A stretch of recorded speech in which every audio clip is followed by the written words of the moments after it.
del dolor es sin duda el objeto principal, aunque no el único, de la anestesia. Estamos hablando de anestesia general, ¿no? El avance logrado en el desarrollo de la anestesia, ¿no?, nos ha permitido alcanzar logros importantes, ¿no?, en el campo de la cirugía.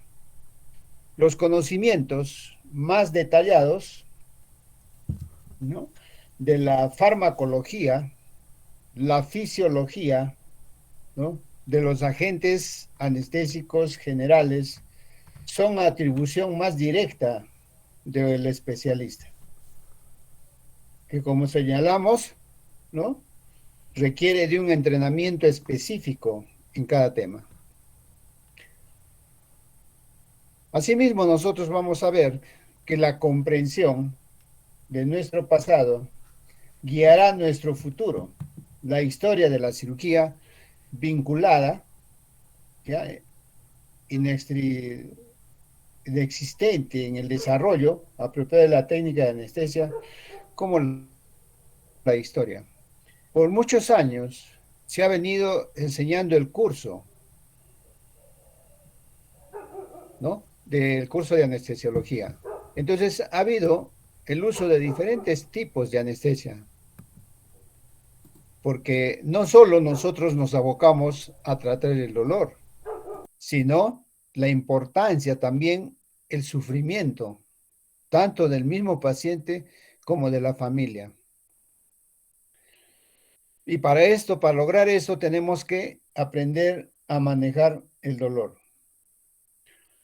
La enseñanza que se les va a impartir sobre el curso de anestesiología y terapia del dolor no es ni va a ser estática, porque los seres vivientes son absolutamente dinámicos, varían de acuerdo a las circunstancias.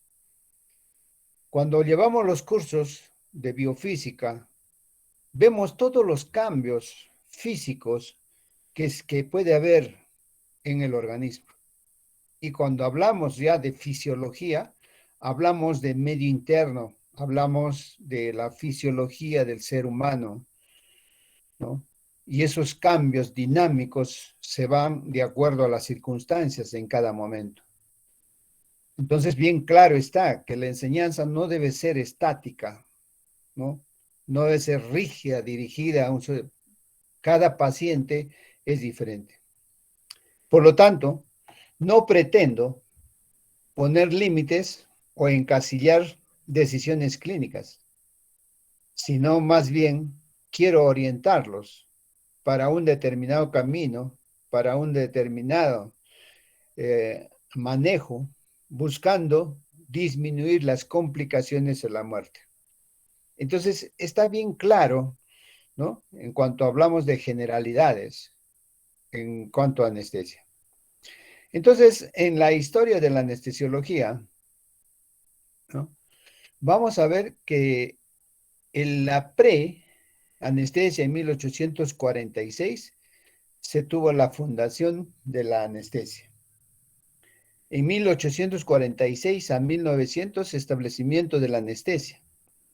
En el siglo XX se consolidó y fue creciendo la anestesia. Ya no solo, en el siglo XX ya no solo se abocaba al quirófano, sino teníamos que salir hacia afuera. Ya en el siglo XXI ya hablamos del futuro de la anestesia. En la prehistoria, ¿no?, los médicos en el primer siglo antes de Cristo, ¿no?, ya se está hablando cómo en la anestesiología utilizaban, por ejemplo, la mandrágora, ¿no? También se le dijo que la planta podría hervirse en vino, colocarse o usarse en personas que iban a ser llevadas a cirugía o comúnmente como cortadas, ¿no?, cauterizadas, ya que esto producía una disminución del dolor.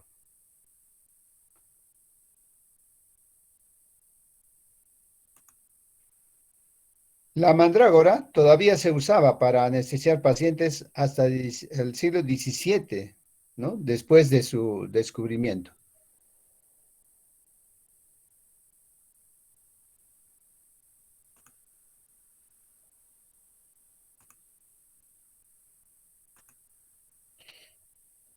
En 1846, la fundación de la anestesia, ¿no? El especialista ya en anestesiología. En 1846, los primeros intentos para amortiguar el dolor, por ejemplo, la dormidera, ¿no? El opio, la raíz de la mandrágora que estamos hablando, el hachís, el beleño, la flor de loto, ya utilizaban el alcohol, el cannabis, la cocaína, ¿no? Y fue uno de los primeros en hablar sobre la historia en la anestesiología, Hipócrates y Galeno. Ya aquí ellos usaban la esponja saporífera. Es una esponja embebida, ¿no? Con éter que lo colocaban a la nariz, ¿no? Y presionaban y el paciente estaba inhalando y se hablaba ya en ese tiempo sobre la anestesia por inhalación. En la historia de la anestesiología también se hablaba en 1846, el frío. No se olviden de que colocar paños fríos, ¿no? A la fibra nerviosa hace que se bloquee un poco la estructura de la membrana celular para que pueda activarse el sistema, ¿no? De la corriente que está existiendo a nivel nervioso. Asimismo, se hablaba también de la contusión, se hablaba de la compresión carotidia, compresión nerviosa, ¿no? La hipnosis, ¿no? Y también se hablaba sobre los fármacos isquémicos. Henry Hill, ¿no? En 1800 a 1830, él asistió a una conferencia de la asfixia de Henry Goldwyn, ¿no? Una suspensión de las funciones vitales surgiendo un déficit de aire, ¿no? Entonces, esta asfixia, déficit de aire. Y el estudio, ¿no? Que ellos hacen, describieron que la reservación de este proceso utilizaba la respiración artificial y estimulación eléctrica del corazón. Ya estamos hablando sobre reanimación, ¿no? Entonces, si nosotros entendemos desde la historia en nuestro medio, ¿no? Los chamanes, ¿no? La utilización de plantas, era todo tratamiento del dolor. Entonces, ¿cómo podemos definir el dolor? El dolor es una experiencia sensorial, ¿no? Y emocional relacionada con el daño real o potencial de algún tejido, ¿no? O que se describe en términos de algún daño. Entonces, fíjense de que si nosotros describimos el dolor como experiencia sensorial, emocional, ¿no? Hoy en día ha aumentado este concepto, ¿no? Antes la gente casi no tenía dolor, salvo que tenía un golpe, tenía algún daño, pero hoy en día, ¿no? Hablamos de dolor como si fuera de un cotidiano, ¿no? En el Perú, ¿no? Ustedes se acordarán por la historia peruana, la trepanación tenía éxito. Si el operador dejaba que la salida mezclada con cocaína, o sea, el masticado de coca, goteaba de su boca a la herida. La trepanación, como ustedes saben, ¿no? Que se realizaba con ese masticar de la coca y hacerlo gotear sobre el corte que iban a hacer en la altura del hematoma o el cuerpo que se encontraba ahí debajo de la tabla ósea. Entonces, después ya en utilización se utilizó el éter en 1540, sintetizando nombrado dulce aceite de vitriolo por Valerius Cordus, renombrado éter por Frobenius. En 1744, Matthew Turner publicó un ensayo que sugería la inhalación de ciertos tipos de dolor.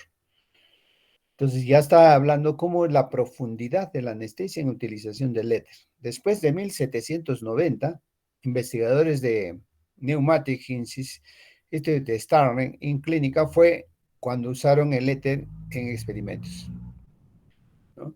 Faraday, en sus últimos años, hablaba del éter de 1791 a 1867, 1810, describe el efecto narcótico del éter. En 1564, Ambrosio Parr aplica el enfriamiento o congelación de la zona operatoria como anestésico. Y eso a la fecha lo vemos en los jugadores de fútbol. Le ponen el pie sobre, ¿no?, un balde lleno de agua helada o fría, ¿no? Y hace de esta congelación, produce anestesia. En 1616, William Harvey estudia y descubre la circulación sanguínea. Entonces ya estamos hablando del dolor y circulación sanguínea. En 1721 aparece el diccionario en inglés. Bailey Oliver Wendell Holmes sugirió a Thomas Green y a Morton el término, ¿no?, de la utilización de los anestésicos.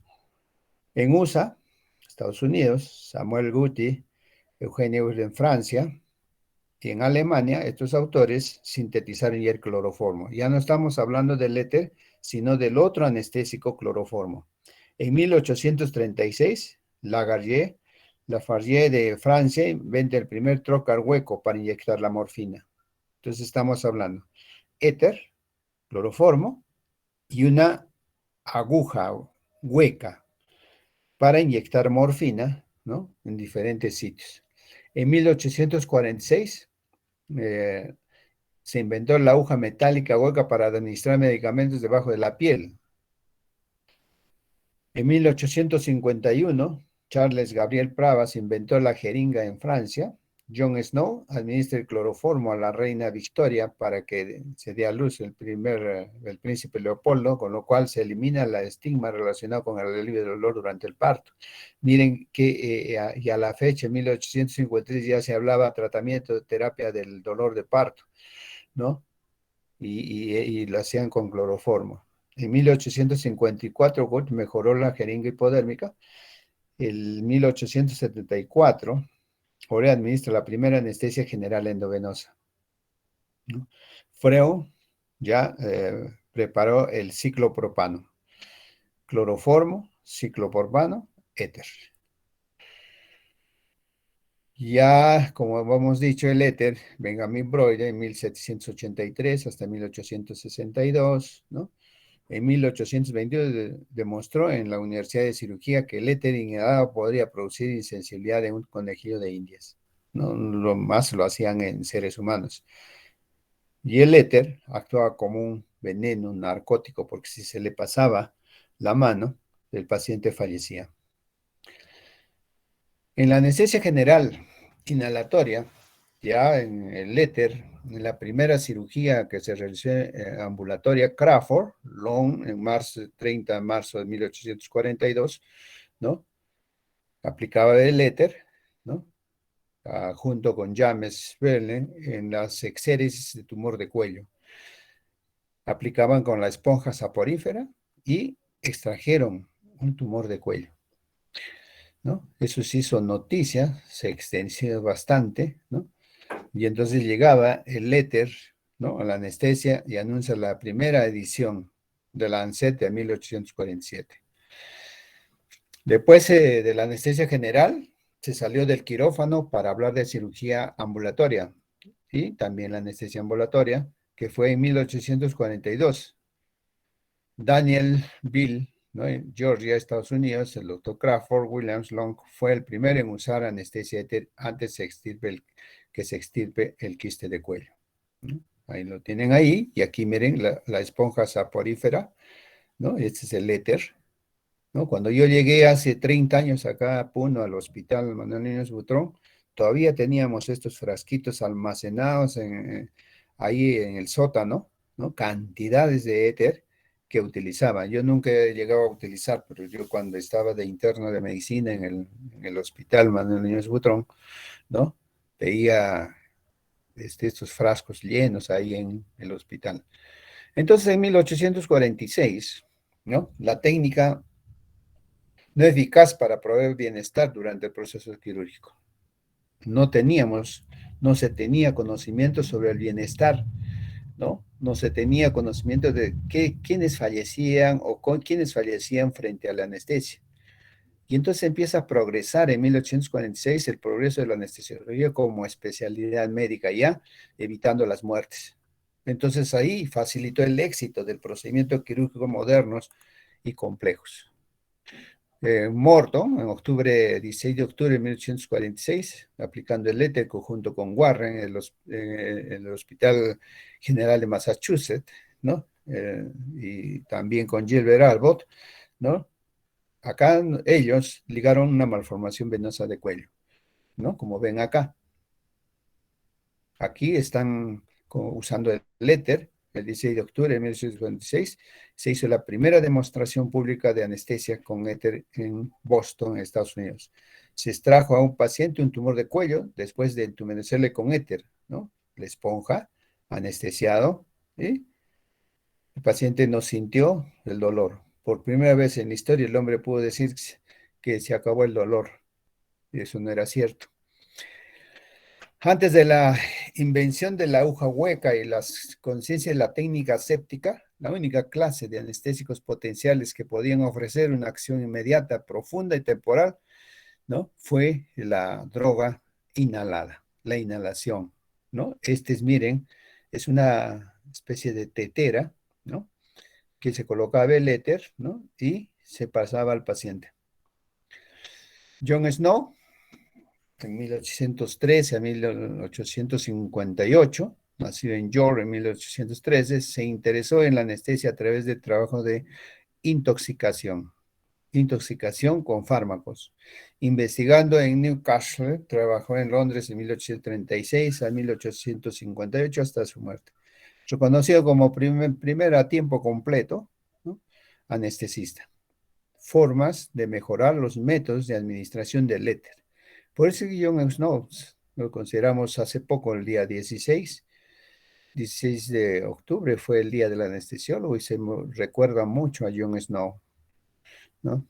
Que fue el padre de la anestesiología. John Snow ya era un médico respetado que había presentado un artículo sobre los temas fisiológicos. Siempre en anestesiología vamos a tomar la fisiología, la fisiofarmacología, ¿no? Cuando nos dice la anestesia, llegaron a Inglaterra en diciembre de 1843. Miren, desde esa fecha, los anestesiólogos tenemos que estar expeditos, y ustedes también, para estudiar de la anestesiología, la fisiología, la homeostasis.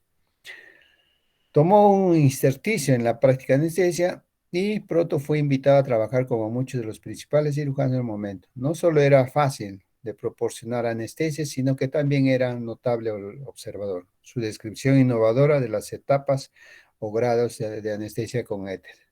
Primera, segunda, tercera, cuarta etapa, ¿no?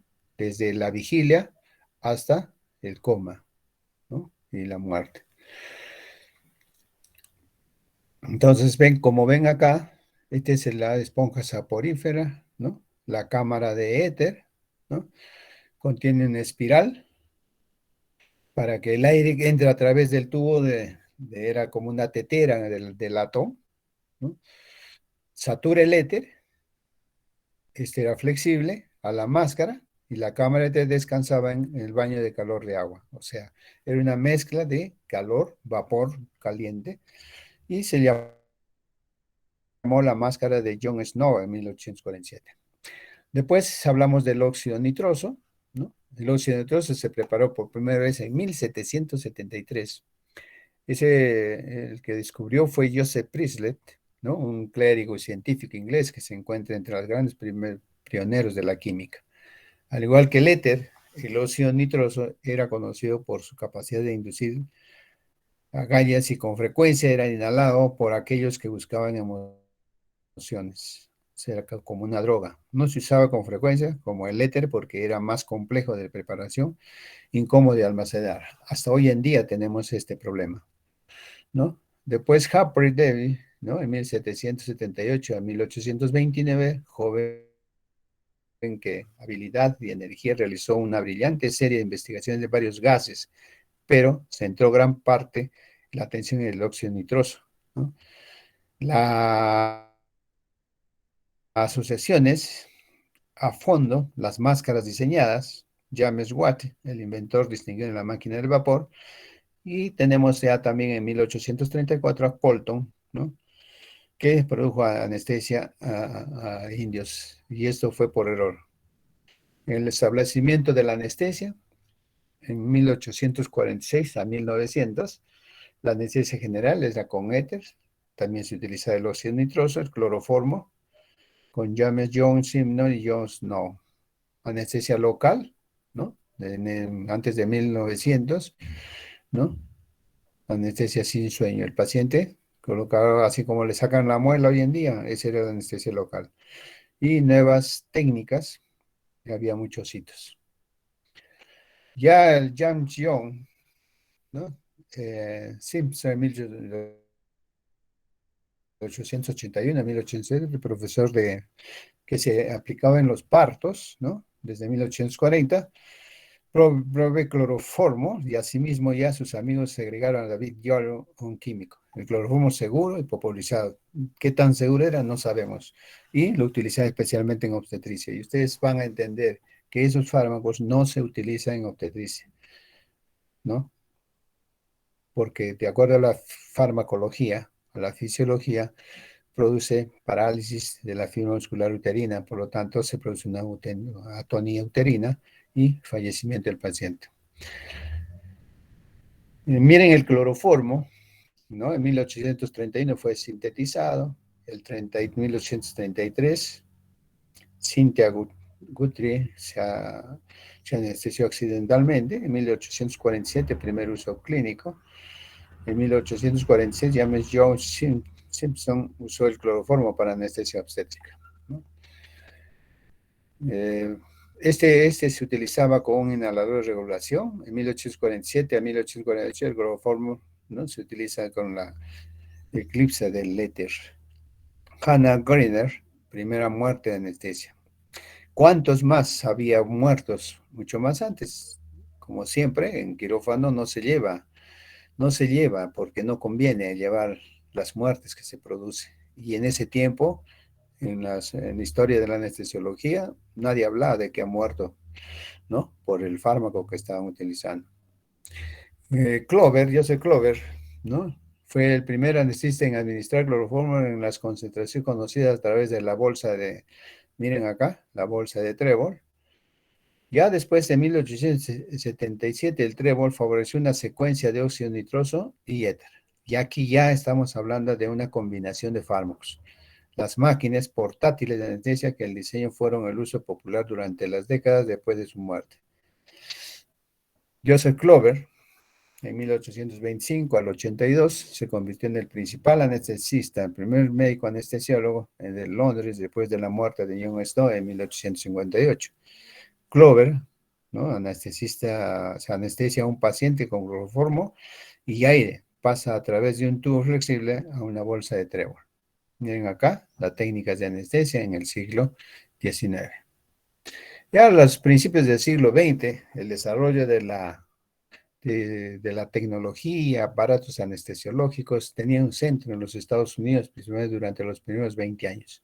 En 1910 se perfecciona la válvula mezcladora del aire con el anestésico. Y Botti y Cotton abren las puertas para los modernos aparatos de flujo continuo, introducir los flujos. Este es tan importante en la historia de la anestesiología que lo hemos visto ahora en el COVID, ¿no? La utilización de ventilación de los pacientes y las mezclas que se deben dar. En 1912, los mismos Bott y Cotton introducen el uso de válvulas reductores de presión dentro de la práctica de anestesiología. Entonces, este desarrollo despierta el interés de Boyle en Gran Bretaña, quien diseña el primer aparato en 1917, el cual somete a una continua serie de modificaciones y se convierte en el más popular en las Islas Británicas. En 1928 aparece el aparato de McGill. Ya estamos hablando, McGill, el avance de incorporación de, ¿no? Flow meters, ya con Gorman, ¿no? El uso de los aparatos McGill. En 1937 fueron sustituidos por los rotámetros, cuyo valor en el cielo fue destacado por McGill, ¿no? Primero y más tarde por el señor Salt, del Departamento de Anestesia. Ya el descubrimiento de la anestesia regional en el siglo XIX. Y como habíamos hablado que la cocaína, un extracto de la hoja de coca, fue el primer anestésico local efectivo. En 1884, el amigo de Kohler, Sigmund Freud, que se interesó por los efectos estimulantes del cerebro de la cocaína, le dio una pequeña muestra de un sobre que le guardan, ¿no? Se lo guarda en el bolsillo. Cuando el sobre se filtró, unos granitos de cocaína se pegaron en el dedo de Kohler, que casualmente limitó con la lengua. O sea, prácticamente si se lo administra la lengua, ya la coca cuando nosotros masticamos, adormecimiento real, entonces ahí se entumeció. Y en ese momento Corren se dio cuenta de que había encontrado el objeto de su búsqueda. Corrió al laboratorio e hizo una suspensión cristalina de cocaína. El descubrimiento de la anestesia regional en el siglo XIX, ¿no? Acá un asociado del laboratorio Gustav Gartner, observara el efecto anestésico en el ojo de una rana y un perro antes de dejar caer la solución sobre sus propias córneas. Para su asombro, sus ojos eran insensibles al toque de un alfiler. Si nosotros hablamos ya de los avances de la anestesiología en Estados Unidos, en 1854, Alexander Wood inventa la aguja metálica hueca. En el 55, el alemán Fritz separó el alcaloide de la cocaína. En 1851, Halsted, en New York, practica el primer bloqueo regional mediante la inyección de cocaína en el tronco nervioso, ya bajo de una aguja. En 1898, King introduce la punción lumbar con fines terapéuticos. En 1898, Augustin Bier introduce la anestesia lumborraquídea, ¿no? Estamos hablando ya de un espacio raquídeo y espacio lumbar. En 1898, Bier, con el fin deliberado de obtener anestesia para practicar una resección de pie en un paciente tuberculoso con múltiples lesiones, y el pie tenía, como siempre, ¿no? Los narcosis con cloroformo, inyecta 3 ml de una solución de 0,5% de cocaína por punción lumbar y puede efectuar la operación de anestesia completa. Es una anestesia regional, una anestesia local.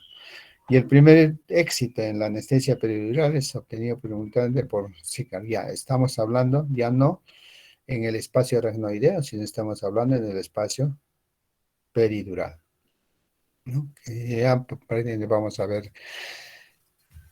Cuando hablamos de espacio aracnoideo, estamos hablando de anestesia espinal, ¿no? Fue acuñada en 1885 por Leonard Corning, un neurólogo que había observado la sala y ¿no? Se había sediado. Corning quería evaluar la acción de la cocaína como una terapia específica para problemas neurológicos. En la anestesia regional, una técnica regional intravenosa con procaína fue reportada en agosto. ¿Cómo es la técnica regional intravenosa? ¿No? Se liga las venas del miembro superior y miembros inferiores, ¿no? En dos partes, el brazo y antebrazo, y no se deja pasar a la circulación sanguínea, y a través de la vena, ¿no? A través de la vena va la cocaína hacia los tejidos y se puede hacer la anestesia. Entonces Bier inyectó procaína en una vena de extremidad superior entre los dos torniquetes, ¿no? También cuánto se le habrá muerto, porque si la cantidad de cocaína, que ahora utilizamos silocaína, no, nunca utilicen bupivacaína para hacer estos bloqueos regionales intravenosos.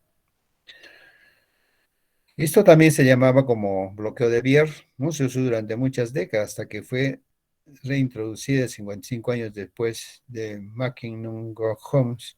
Holmes utilizó ya también, ¿no? Usó lidocaína. El anestésico local de amida, muy exitoso, sintetizado, eso lo han llevado en farmacología. Miren la anestesia intravenosa. Este se publicó haciendo un estudio, una monografía sobre anestesia intravenosa, ¿no? Y también hablamos del hidrato de cloral en farmacología. Ya estamos hablando de los barbitúricos. En 1902, el barbital, el fenobarbital, En 1927 introdujo el pernoctón y en 1934 ya tenemos el tiopental. Después de estas técnicas de anestesia, ¿no? Locales, generales, hablamos ya sobre el manejo ventilatorio, el manejo de la respiración, que también es importante y ahora por esta pandemia también se ha desvelado la intubación endotraqueal. Muchos de sus compañeros, estudiantes, ya que no había médicos en los hospitales, ¿no? No manejaban la intubación endotraqueal, ¿no? En el Hospital Regional Manuel Núñez Butró, ¿no? Hubo una queja de un paciente que el interno de medicina no sabía intubar y no había los anestesiólogos, no había médicos quienes hagan la intubación endotraqueal, ¿no? Por lo tanto, es importante también saber cómo se empezó la intubación. En 1543, Vesalius, ¿no? El doctor Friedrich Trendelenburg en 1869, la posición que se debe colocar el tubo endotraqueal, el doctor William McEwen, cirujano escocés, en 1887. Alfred Kerstein diseñó y utilizó la laringoscopia.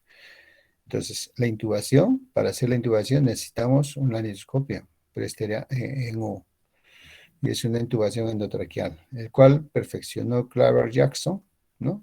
Y McGill y Robot perfeccionaron la técnica de intubación endotraqueal a ciegas, naso, nariz, tráquea. Joseph Galley y Ralph Walters, la intubación monobronquial, un solo tubo. Miren acá. ¿Cómo se absorbe?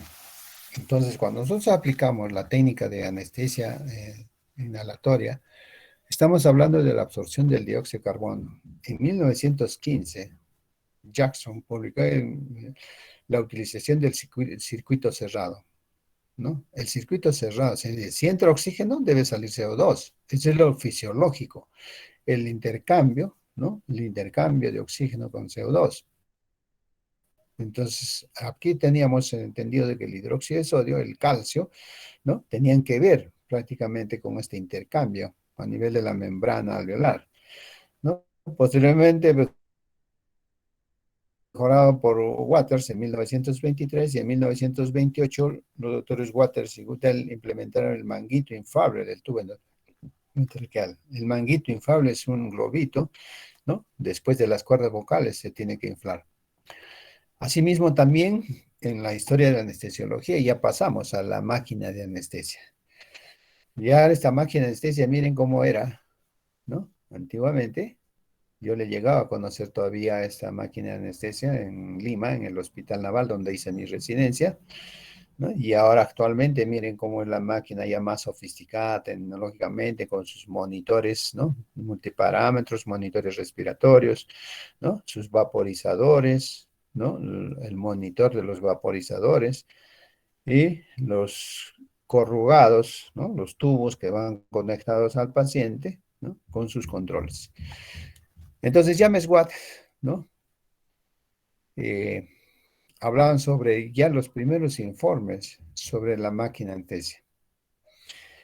Ustedes se acuerdan que dijimos que en 1843 hablamos sobre los paños empapados en cloroformo. En 1850, los conos de metal o de cuero. En 1867 se inicia la era del sistema cerrado.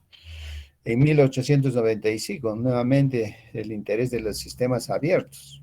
Máscaras de gasa, ¿no? Con máscaras de gasa con estructuras de alambre fabricadas por Bellamy Garner, ¿no? Entre otros.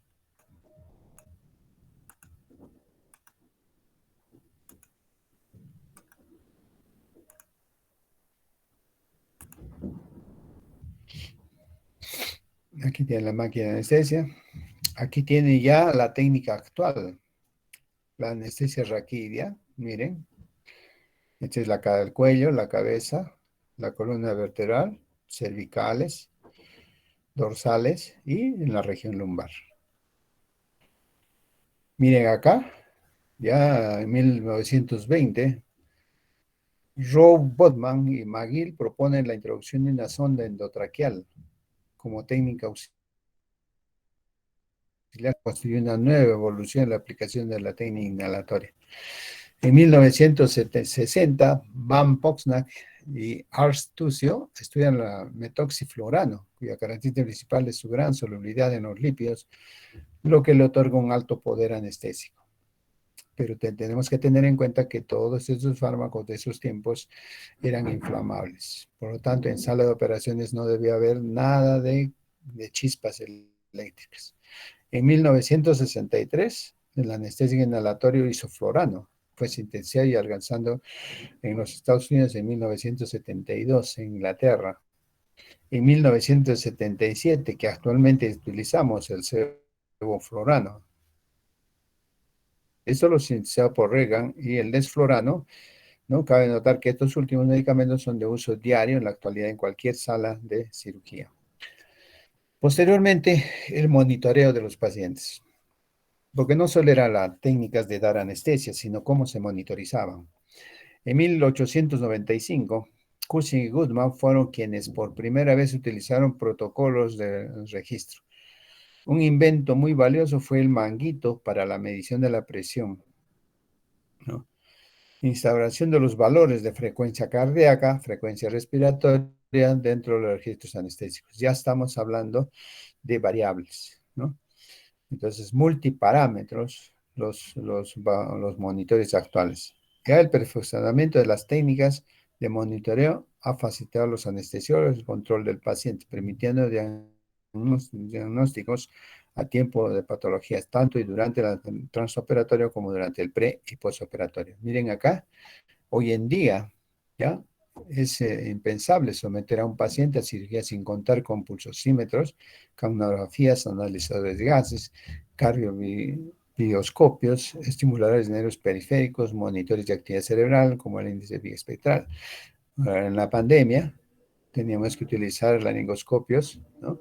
Especiales para hacer la intubación y también el monitoreo de los pacientes de COVID, ¿no? Miren acá, estimuladores eléctricos en miliamperios, el índice biespectral, ¿no? Otros hitos ya también, miren acá la historia de anestesia, otros hitos del siglo XIX, la antisepsia, ¿no? Aerosol, carbólico, el jabón. En 1878, ¿no? El latón flexible, diámetro de 0,95, el ETT. Primera neumonectomía parcial bajo anestesia general en 1991, en 1902 primeras tablas de anestesia. Ya los equipos de anestesia en 1908, flujómetros, en 1917 los vaporizadores.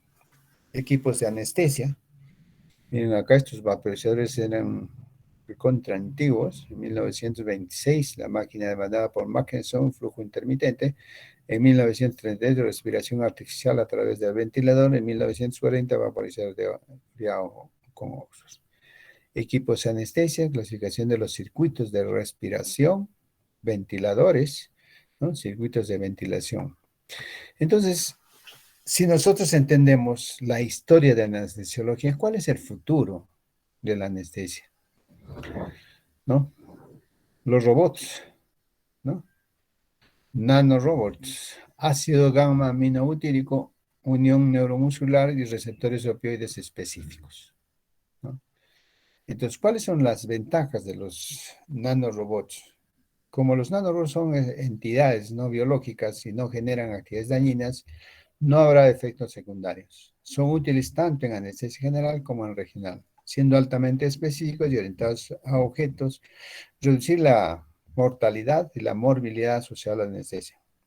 Y como alcanza los receptores específicos, se requiere una menor dosis de fármacos, lo que limita los efectos secundarios.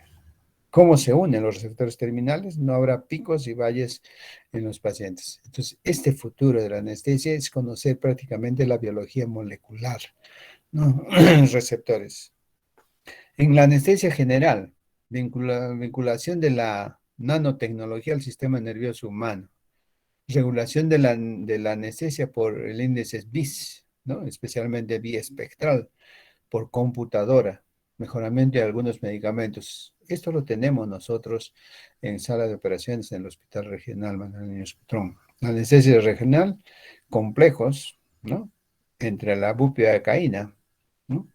Electrones. Anestesia local, se preparan nanopartículas de poli y carboprolactona, polietilglicol, epsilon caprolactona, ¿no? Y la PCL, PG, PCL más lidocaína. También en el futuro de la anestesia, fuera del quirófano, ¿no? El anestesiólogo participa en la radioterapia, tomografía computarizada, resonancia magnética, ¿no? Técnicas vasculares, técnicas neurológicas, digestivas, urológicas, luz de protones en miomas uterinos. Esto lo enseñamos en biofísica, ¿no? Y la teleanestesia, la primera anestesia a distancia. Les contaré que en Puno, hace 30 años estuvimos haciendo esto y nadie nos felicitó ni nadie nos dijo nada. Y la desidia y la incapacidad de nuestros colegas, ¿no? De los servicios periféricos. El hospital regional tuvo la primera computadora a colores gracias a que se quiso hacer la teleanestesia. Del hospital regional Manuel Butrón a Yunguyo, ¿no? A, a Ilave, a Juli, ¿no? Se quiso intentar con los monitores, ¿no? Hacer una anestesia, ¿no? Ya se preparó, incluso se preparó un software, ¿no? Un software donde nos daban el nombre del paciente, la edad del paciente, el peso del paciente, el diagnóstico, ¿no? Y, y desde Puno teníamos que indicarles qué es lo que tenían que preparar o tenían preparado, ya sea la atropina, el midazolam, el fentanilo, la adrenalina, ¿no? Todos estos fármacos preparados y nada más la indicamos de acuerdo al kilo de peso, la dosificación en goteo. Acá tienen videolaringoscopio, ¿no? Que mucho lo hemos pedido para esta fecha del COVID-19, pero que no, nunca se llegó a comprar, ¿no? Entonces, eso es fuera de la anestesia. También hablamos del catéter epidural de larga duración, porque estos catéteres para terapia del dolor, ¿no? El dolor y el cuidados paliativos, uso de saxitoxina, un anestésico potente, empaquetado con liposomas, y también participamos en los cuidados críticos, nanotropina, vasculoides, respirocitos, los cloptocitos, los microvivos, ¿no? Entonces, tenemos nosotros la historia de la anestesiología, ¿no? Como ven, es algo importante que nos ha jalado las orejas este tiempo de pandemia.